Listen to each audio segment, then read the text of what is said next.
Ce qui est intéressant dans ce sondage qu'on a réalisé juste après l'intervention militaire russe en Ukraine, c'est de voir que les Français sont convaincus qu'à côté des sanctions diplomatiques et des sanctions économiques, le sport, positivement et négativement, à travers des éléments répressifs mais aussi des éléments incitatifs, peut jouer un rôle important sur la pression qui peut être mise sur la Russie. Et alors peut-être pas dire qu'on pourra vaincre la guerre en Ukraine par le sport, mais qu'en tout cas ça peut être un des éléments qui pourra contribuer à faire plier Vladimir Poutine. Le premier élément, c'est que les 3/4 des Français pensent que priver la Russie de compétition sportive, eh bien, c'est un élément qui pèse lourd et qui est une mesure forte symboliquement pour un régime autoritaire, parce que c'est bien comme cela qu'ils considèrent la Russie et qu'ils savent que le soft power, ça existe et que l'idée de marquer les esprits par le sport, c'est important pour ce type de régime. Donc le sanctionner, c'est fort. L'autre élément, c'est que dans le panel des sanctions envisagées, on les a testées, celles qui ont déjà été annoncées, les Français sont très largement favorables aux sanctions les plus dures. Ils sont par exemple 8 sur 10 à nous dire qu'ils approuvent le fait qu'on interdise de Coupe du Monde l'équipe de foot de Russie et même qu'on interdise, pourquoi pas, la Russie de participer aux Jeux Olympiques, ce qui est une sanction qui est envisagée ici ou là, mais qui n'a pas été encore prise. Et puis on a tout le panel des sanctions qui a déjà été prise, qui est approuvé en gros par les 3/4 de nos concitoyens. Ça, c'est pour le négatif ou pour le punitif. En positif, les Français considèrent que le sport peut jouer un autre rôle et que le fait d'avoir des grands sportifs qui prennent position, des grands sportifs russes, et qui puissent à un moment donné manifester leur opposition à cette guerre en Ukraine, alors qu'on n'a même pas le droit de prononcer le mot guerre en Russie à propos de ces opérations spéciales, comme elles sont appelées, eh bien c'est quelque chose qui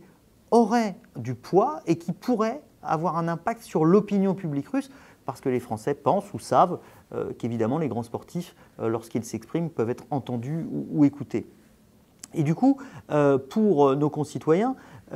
ces prises de position, elles ont du poids, ces sanctions, elles ont du poids, et in fine, une majorité de Français pensent que l'ensemble de ces mesures coercitives ou plus positives qui peuvent être prises à travers le sport, eh bien oui, ça peut être de nature à faire plier Vladimir Poutine, 53% le pensent, un petit peu comme ça avait pu être le cas à l'époque de l'Afrique du Sud avec l'apartheid, où l'ensemble de mesures qui avaient été prises par la communauté internationale pour mettre au banc des nations l'Afrique du Sud avaient fini par peser évidemment avec les mesures diplomatiques et économiques.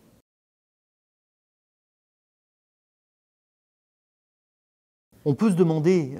finalement pourquoi les Français prêtent un tel impact au sport. Est-ce à dire qu'il signifie que lorsqu'un sportif vous conseille d'aller voter pour tel candidat plutôt que pour tel autre, vous le suivez?